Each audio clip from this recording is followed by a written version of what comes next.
guys, welcome back to my channel. My name is Noelle and today we are going to talk about the Nike Air Zoom Pegasus 35, especially the one that's been designed for women. Nike invited me to their launch here in the Philippines approximately about a month ago, so I've had this shoe since then. Yes, I've had both shoes since then. I don't really have any previous experience with the Pegasus line, but people tell me and all of the reviews say that the Pegasus is kind of like Nike's everyday trainer. It's super versatile. So it's had a loyal following for so many years, but they kind of redesigned the Pegasus for this 35th edition. Apparently to the wear testers, the Pegasus 35 is still a Pegasus at its very core DNA. It's just got some upgrades and facelifts to make the shoe more comfortable. It's got a very soft mesh upper. This shoe is a bit squished because I took it with me on my trip and I had to pack it into a suitcase. So I put the shoes together like this and squished. And so they look a little squished.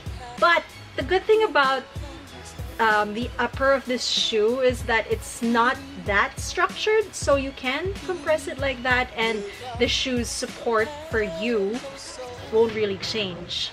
This bottom eyelet has actually been moved up, so before there used to be another eyelet here, but they've removed that, so it's now a little higher on the shoe, which opens up the toe box, allows people with wider feet to wear these shoes. It doesn't cut you at the midfoot, so it's a more comfortable wear for most people.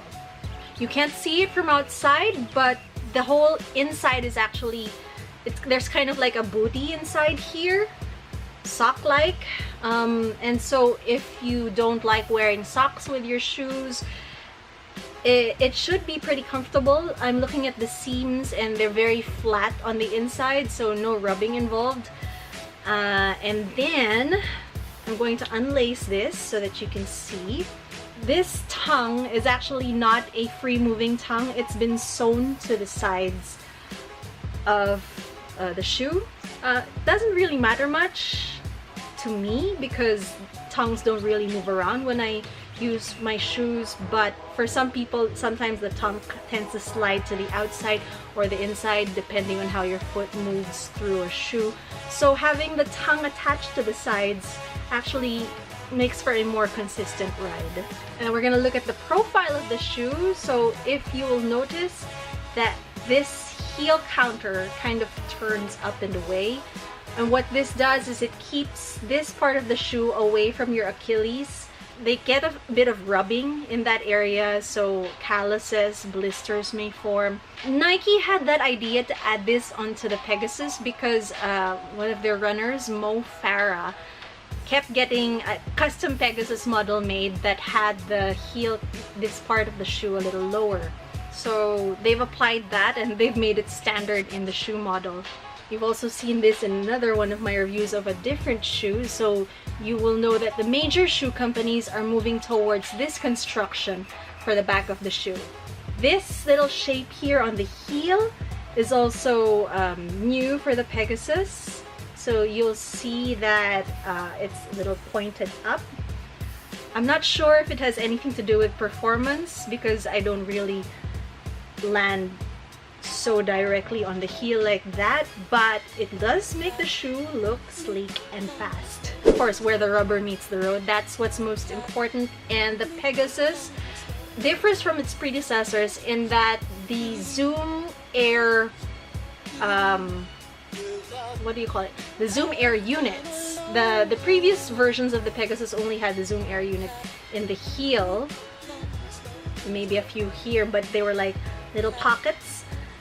This time around, the Pegasus has an entire Zoom Air unit running from here all the way up to the midfoot, encased in something called Cushlon. And the Cushlon for the Nike Air Zoom Pegasus 35 for women is a softer, it's a softer compound than the one that they use for the men's version. Because apparently women like softer shoes, softer cushioning. On the insole of the shoe, there's a nice curve where the arch is, because apparently the average woman has a higher arch versus a men's foot. So they've got big arch support here as well, and a narrow heel. This is narrower than the men's version.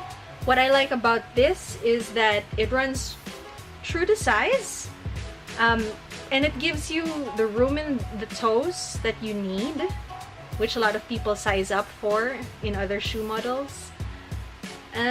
So overall, it's a really well-designed shoe that fits quite well on feet. I don't want to show you the sole of this shoe because I've been using it a lot and I don't clean the soles, so it's got some bit of rocks stuck in it, but here you go.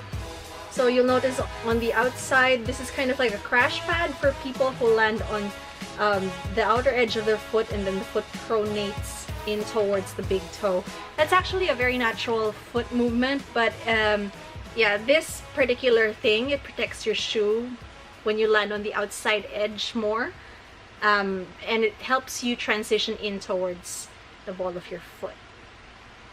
The grip is really nice. The first time I used this shoe, there were wet conditions and we were doing speed work, and I never felt as if I would slip even while running at full tilt across a kind of like a slippery surface. So yeah, I'm a big believer in this outsole. Aesthetics wise, this is a really nice colorway in a sense, because it's still neutral, so you can wear all of your running clothes in the different colors and this shoe won't clash with them. But it's still got that little edge of color here in the swoosh, as well as in this particular area. You'll see that color kind of peeks through the mesh. So like I said about the Pegasus, it's like your everyday trainer. You can do all sorts of things with it. You can go on the track, you can go on a long run, and it's going to support you no matter what. I was supposed to use this shoe for my first 5K in what feels like forever, and I did all of my training. So there was speed work, there was distance work, there was just, you know, mileage work. I did all of my training in this shoe, and I really loved the experience. Unfortunately, I got sick the week before the race, so I never ended up racing, and I never got to test how fast I could go in these shoes. But what I can tell you is that the feel on the foot is quite light. I love it. It's very springy. I don't like saying the word springy because, you know, too much springiness in running and you end up with more vertical than horizontal movement. But oh, the term that most people use is pop, and this shoe definitely pops, and I love the way that it does because it makes me feel really light on my feet. So the hashtag that we used during the launch was "We Fly Manila," and the more you run, the more you fly. And yeah, definitely this Peg 35 makes me feel like I'm flying. Some cons to this shoe, because all I've been saying are the pros, because it is actually my favorite shoe to run in at this point. You'll see there's a lot of wear here already. And I haven't been running like long distances in this shoe. I've probably run maybe a maximum of 8K in one go in this shoe. And it still looks like this, which was my complaint about the previous shoe that Nike gave me, the Zoom Fly. Really disappointed in the way this shoe is showing the wear and tear. The outsole doesn't look any less for wear though. I'm not seeing any wear marks on the treads whatsoever. So it's really just the cushion that's showing the wrinkles and the signs of compression. Be that as it may, this is still a really nice looking shoe.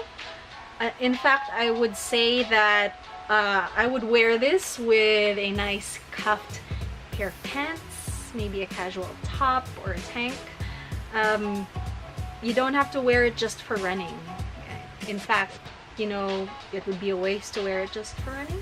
So some of the Nike influencers are already out and using the Pegasus Turbo. And this shoe has some of its DNA from Nike's breaking to Endeavor, was that last year? In which they attempted to break the 2-hour mark for a marathon by runners using a specially designed shoe, which made them feel like they were running downhill. So yeah, the Pegasus Turbo integrates some of the learnings from that project into the new shoe. I think the main difference between the Pegasus 35 and the Peg Turbo is its use of a different cushioning or a different foam.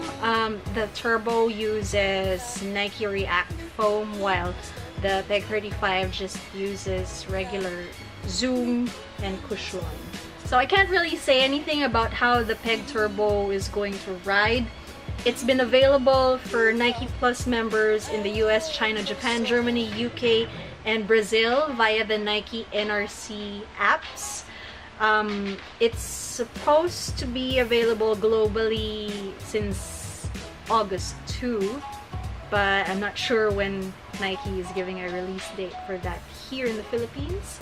You don't have to wait around for it because the Pegasus 35 itself is a great shoe, and if you're already in need of a new running shoe, you won't go wrong getting this particular model. Okay, I guess that's it for my review. I'm actually surprised myself at how positive my experience has been with the Nike Pegasus 35. If you've got any comments, questions, reactions, feel free to leave them in the comment section below, or you can get in touch with me via my social media accounts. If you haven't yet, please subscribe to this channel, and if you really like this video, please give me a thumbs up. And I will see you again next time. Bye!